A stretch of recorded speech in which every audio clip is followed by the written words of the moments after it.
The Graham family, seeking respite from city life, moved into the ancient Marwood mansion in Eldridge Hollow. The mansion, with its intricate Victorian architecture and secluded woodland setting, seemed like a dream home despite its ominous presence. Almost immediately, peculiar events unfolded. Doors slammed shut without a breeze, and whispers echoed down the long, dimly lit hallways at night. Helen and Mark, the parents, rationalized these happenings as quirks of their new old home. Their daughter, Emily, sensitive and curious, felt differently. She was drawn to the attic, where she discovered a dusty trunk locked and covered in cobwebs. Inside, she found old family photographs and letters belonging to the Marwoods, all preserved as if someone had just placed them there. The photographs were unsettling, showing the Marwood family with stern, unsmiling faces, their eyes seeming to pierce through time. Emily sensed a deep sorrow and malevolence clinging to these images.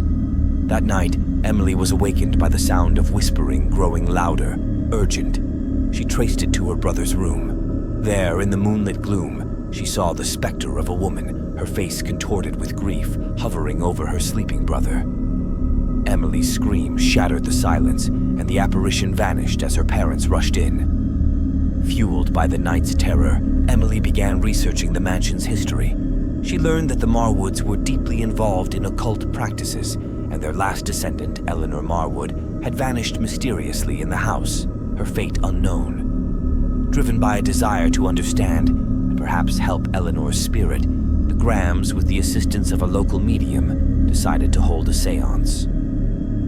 They gathered in the cold, dark dining room, the air heavy with anticipation and dread. During the seance, the medium summoned Eleanor, and the atmosphere thickened with despair. The spirit communicated her entrapment, cursed by her family after she threatened to expose their darkest secrets.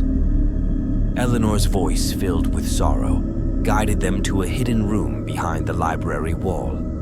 There, they found grotesque symbols and ancient texts, evidence of the Marwoods' dark rituals. Understanding that they must break the curse to free Eleanor and themselves from the haunting, the family gathered all the cursed objects. They threw them into the fireplace, reciting a counter-curse provided by Eleanor through the medium. As the fire consumed the items, a chilling scream echoed through the mansion, followed by a profound silence.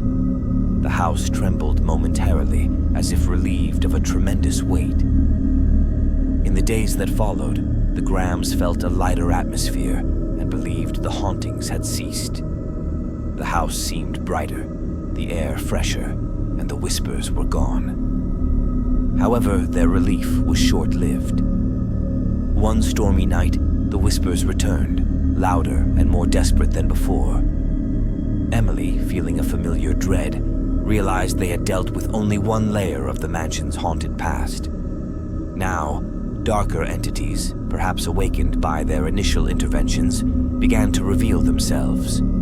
Shadows moved with purpose through the house, and chilling apparitions appeared, each tied to different tragic events from the house's past. The Grahams, now deeply entwined in the mansion's legacy, faced a daunting decision. They could either leave, abandoning their dream home to its haunted fate, or stay and fight to reclaim it. As they prepared for what was to come, the wind outside howled like the cries of the damned, a prelude to the impending struggle.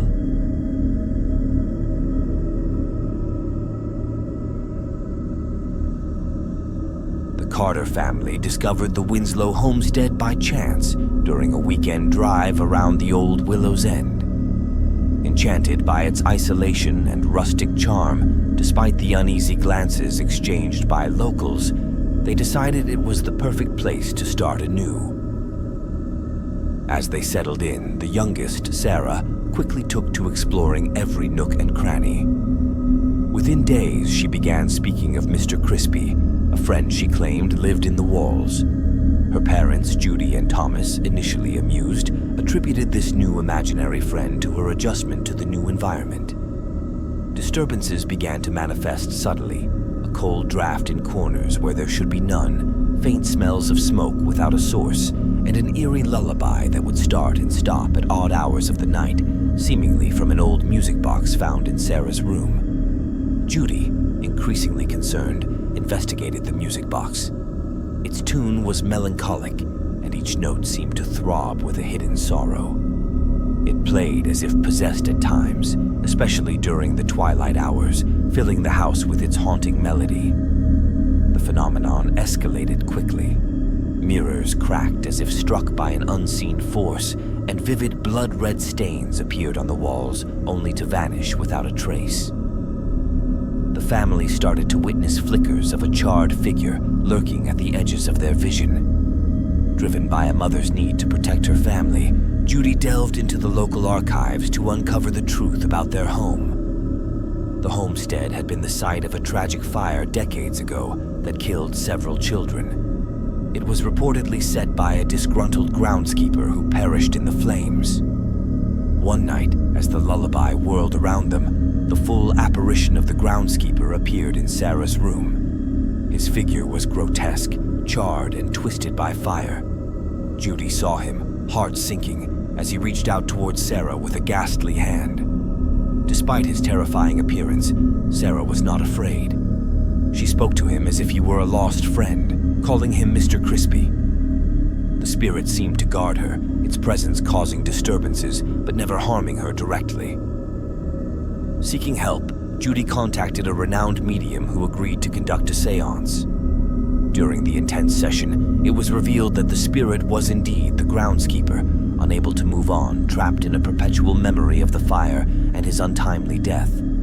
To free him, they needed to locate the origin of the music box, which turned out to be crafted by the groundskeeper himself for his daughter before the tragedy.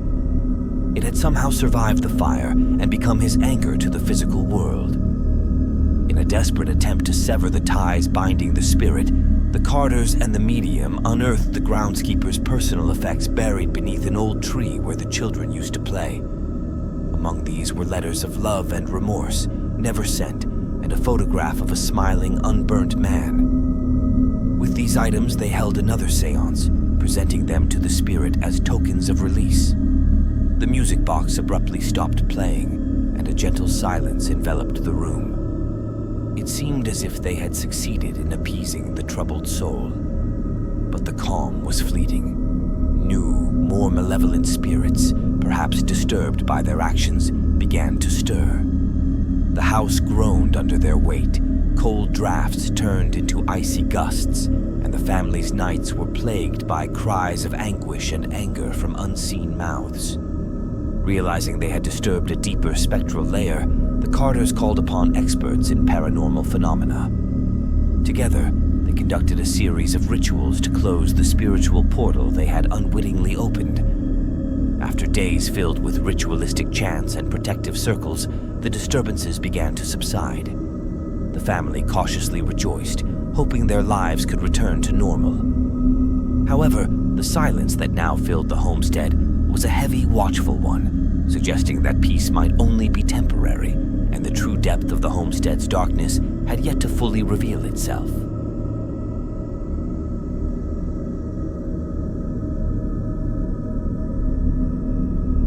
When the Sullivan family first saw Stone Hollow, it was as if the estate had been waiting for them, nestled deep within a thick, misty forest. Its grandeur was faded, its gardens overgrown, but Michael and Laura saw it as a place to bring their dreams to life. As they moved in, their twin boys, Jack and Oliver, became aware of fleeting shadows that flitted from tree to tree and sometimes appeared to dart through the halls and vast rooms of the estate. Initially, these apparitions were just blurs on the edge of vision, but soon they began to appear more distinctly as silhouetted figures that would vanish when looked at directly. The twins were convinced they were not alone in Stone Hollow. One particularly chilling night, the shadows seemed to cross a threshold into the physical world.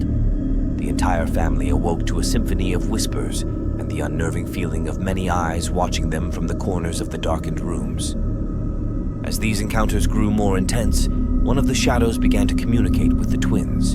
It warned of the others who were yet to come, hinting at a deeper and more terrifying aspect of the house's haunted past. Laura, disturbed by the changes in her home and the fear in her son's eyes, witnessed an apparition one evening. A young woman, her appearance marked by an era long past and an expression of deep sadness. She seemed to be searching for something lost before she faded away as Laura reached out to her. Driven by a need to protect their family, Michael delved into the estate's history. He uncovered a tragic story of a wealthy merchant who had built Stone Hollow as a testament to his success, but was rumored to have killed his wife and her supposed lover in a fit of jealous rage.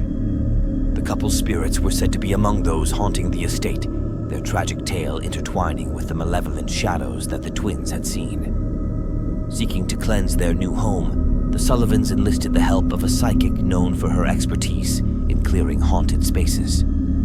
She sensed a powerful spectral energy and decided to perform a cleansing ritual to calm the restless spirits. During the ritual, the psychic called upon the protective shadows to aid in guarding the family against the others, spirits filled with malice and anger at their disturbed rest. The battle between unseen forces filled the house with a cacophony of ethereal sounds. The ritual appeared successful at first, with the shadows receding and the feeling of being watched dissipating. The family breathed easier, believing the worst was over. However, within weeks, the disturbances not only returned but intensified. Objects levitated and were flung across rooms, and the family was often woken by the sound of agonized screaming. The psychic returned, regretfully informing them that the initial ritual might have destabilized the spiritual energy within the house. This disruption had allowed the more dangerous spirits to gain strength. Determined not to flee their home, the family engaged in a more powerful ritual involving ancient relics found within the estate, believed to be connected to its original owner. These items, infused with a history of betrayal and loss, were used to anchor a new, stronger circle of protection. This final ritual was marked by intense seismic-like tremors throughout the house and a brilliant eruption of light that seemed to cleanse the air. As dawn broke the next day, a profound silence settled over Stone Hollow. The family hoped they had restored peace, but they remained vigilant, aware that the shadows might one day return to reclaim their domain.